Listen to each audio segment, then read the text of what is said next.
akwai mutanen da mawadata ne amma wallahi sai suka da suna bara, sai suka da suna roƙo. Isuhu Buhari dan gidan tsohon shugaban ƙasar Najeriya Muhammadu Buhari ya ɗauko takara bai da 'yan wasa, ya ɗauko takara babu masu supporting ɗin wannan takara, babu masu tallata manufofin wannan takara, duk da mun sani cewa babu wata kyakkyawar manufa ko wani ƙwaƙƙwaran shiri ga al'ummar da ake so a wakilta. Wato abin da zai baku mamaki, ban taɓa ganin ɗan takara mai bakin jininsa ba, ban taɓa ganin ɗan takarar da al'ummar Najeriya suka yi ca a kansa ba sa buƙatar jagorancinsa, ba sa buƙatar wakilcinsa ba. Addu'a fa da dukkanin al'umma suke yi shine, ya Allah saboda girman zatinka, ya Allah saboda buwayarka, ya Allah saboda gagararka, ya Allah saboda kai ne Allah, ya Allah. Allah duk wani generation na Buhari, Allah karka sake ba su mulkin ƙasar nan. Ya Allah duk wani generation na Buhari ko kansila kada Allah ka ƙara kaddara musu su yi. Me yasa? Saboda irin abubuwan da aka ɗanɗana na uquba da azaba da takaici da hau a zamanin mulkin mahaifinku. Amma saboda Zara Buhari lokacin da ake mulkin tana Dubai, boti ce ita, ba sa zaman Najeriya, ba ta san kuɗin shinkafa ba, ba ta san kuɗin gero ba, ba ta san kuɗin dawa ba, ba ta san kuɗin masara ba, ba ta san kuɗin sukari ba, ba ta san ayaya nawa farashin da mahaifinsu ya zo tarar da wannan kayan, da kuma yadda bayan ya zama shugaban ƙasa suka koma suka gagari talaka ba.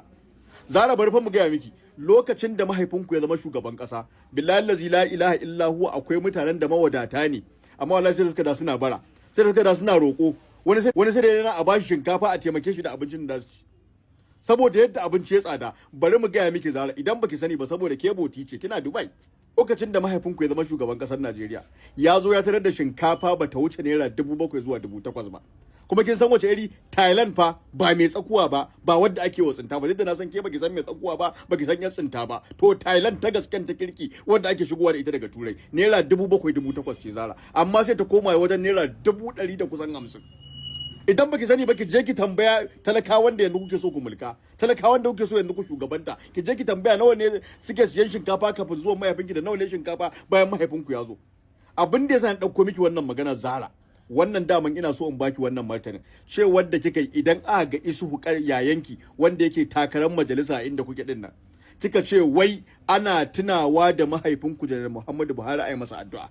To ai idan addu'a kike so a yi masa, ai kuɗi za ku haɗa ku ba malamai sai su yi masa addu'a. Amma ina so in tabbatar miki, wallahi azim al'umman Najeriya ba su taɓa tunawa da Buhari suka yi masa fatan alheri ba. Kuma da kin san cewa yana daga cikin manufofinku idan Isu ya fito ana kallon sa ake tunawa da Buhari ana masa addu'a mahaifinku, wallahi to da kun sani wallahi da labewa ku kai. Ku dinga boye kanku kamar mujiya, billahi allazi la ilaha illa huwa babu abin da yanzu idan an ganku ake tuna irin wato mulki na hukuba da azaba da hauda takeici da aka shiga lokacin mulkin mahaifinku. Wallahi shi kadai mutane suke tunawa. Yanzu kiga hotunan nan, kin ga misaltawa ce, kiga wannan hoton mahaifinku ne Buhari, kin san ya fito haka yake dunkula hannu. To yanzu shi ma ga dan nan yanzu shi ba ya dauki irin wannan sarai, shi ba ya fito haka yake dunkula hannu. To wannan dunkula hannun tana nufin damke al'umma katama kowa sai ya ci uwatar. Saboda haka akwai kuma bidiyon da shi yaron yake magana cewa zai daura ne akan kyawawan ayyuka da mahaifinsa yi. Billahi allazi la ilaha illa huwa Isuhu na rantse ma da Allah mu dai bamu san ka gani, ba na son mamaci yau ba, so amma dai ku dai batta dai a haka dai kawai. Ina gaya muku magana ta gaskiya nake gaya muku. Yanzu ke zara kike wancan maganar, da kin je gidajen jaridun da suka wallafa wannan maganar taki, kika tafi comment section, wallahi da kin ga yadda ake sake tsinewa mahaifinku, da yadda ake zagin sa, da yadda ake faɗar mugayen addu'o'i a kansa. Wallahi da sai kina da mu faɗan maganar da kika faɗa. Wallahi ba mai masa addu'a. Idan addu'a kuke so, kuna da kuɗi ku haɗa kuɗi ku ba malamai, wallahi su zaman yi masa addu'a. Wallahi ni gaskiya nake gaya muku. Kuma yadda kowa yake wannan fatan, ni ma haka nake wannan fatan. Allah saboda girman isarka da girman zatinka, duk generation din Muhammadu Buhari, saboda Annabi Muhammad, Allah ka ji kansa, Allah ka yi masa gafara, Allah ka yi masa rahama. Mamaci ne kuma muna son Allah ya ji kan mu, ya marta, ya tausaya mana, ya mana rahama. To shi ba muna masa wannan fatan a matsayin sa na dan uwa musulmi. Saboda haka amma wallahi ba ma fatan Allah ya kara ba generation ɗinsa ko kansila na ward, kansila na mazaɓa, wallahi ba ma fatan generation ɗin sai ƙara samu. Kuma da izinin Allah mulki da shugabanci a Najeriya nan kowane irin mataki, wallahi sai dai ku ga ana yi da ƙarfin ikon Allah. Da izinin Allah ba za ku ƙara ba. Zara Yusufu ba za ku ƙara ba wallahi. Allah sarki Zara Buhari. Wallahi Zara Buharin ga dai ba ta yi mala. Wallahi baki Zara Buhari. Wato wagga magana da ta faɗi, wallahi ni ɗauka ni kai tsokana ɗaya ta kai ma 'yan Najeriya. idan ko ba tsokana ta take ma 'yan Najeriya ba wallahi to sabon lalana an na yaƙi wallahi ta kasanta gwamza da 'yan ƙasar ga lokacin da mahaihin naku ya rasu halan ba ki ga abubuwan da suka dinga faruwa cikin ƙasar gaba hashe wallahi mutane murna ta suka dinga yi wallahi bari ki ji in gaya miki wanga na rance da Allah murna aka dinga sai da aka yi matakin jan kunnen al'umma wallahi sai da aka yi matakin dakatar da al'umma ke dibi wanga bidiyo fa ki gani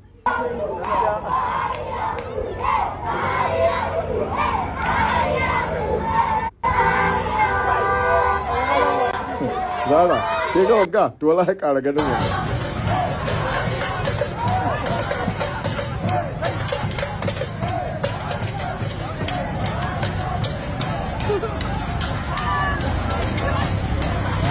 Zara in banki nan haka nan ke wallahi ban barin ki ƙara ganin wanga shi ko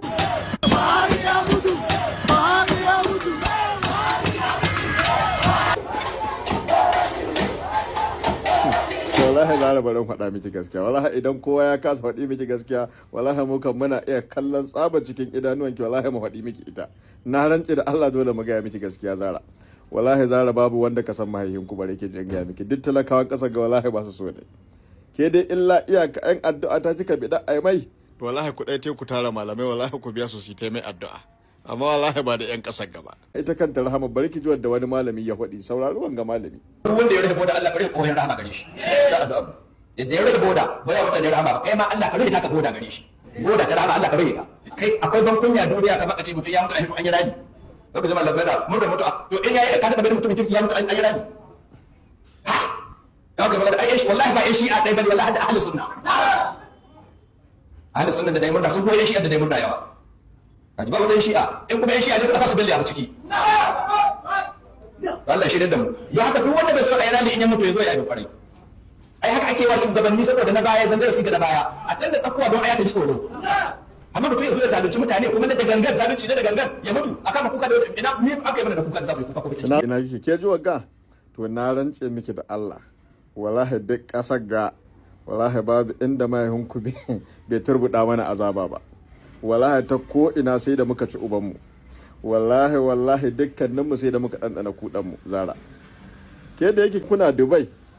ba ku san nawa an shinkafa ba ba ku san nawa an taliya ba ba ku san nawa an masara ba ba ku san nawa an gero ba ba ku san an nawa an kuɗin man fetur ba saboda duk gwamnati ka ta kalihi da ku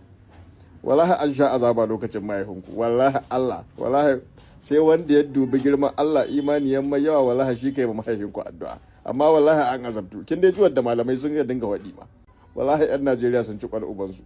wallahi ya azabtar da al'umma ina wadi miki wanga wallahi gaskiya ta nika wadi miki dan karki dauka cewa idan an gane ku wallahi tuna akai da mahaifinku ai masa addu'a illa iyaka idan an gan ku wallahi irin azaba da hukuba da aka samu kai a ciki wallahi ita dai ta aka tunawa in aka gane ku wallahi shi yasa duk muke a husace muna yaƙa ku akan wagga takara kuma wallahi sai mun ci gaba da yaƙa ku Zara haka wallahi ni Zara in kina ɗaukar shawara ta wallahi in dan a dinga tuna da ubanku na kuka hitowa dan mu dinga ganin ku muna masa addu'a wallahi ku kama ɓoye kanku wallahi ku ruga ku ɓoye kanku Zara dan wallahi ganin ku ba alheri na ba na rance da Allah da mun gane ku wallahi irin hukuba da azaba da muka ɗiba wallahi ita ta ɗaya muka tuna wallahi in dan a dinga tuna da shi na ana mai addu'a kuka hitowa to na rance da Allah ku laɓe wallahi ku laɓe Zara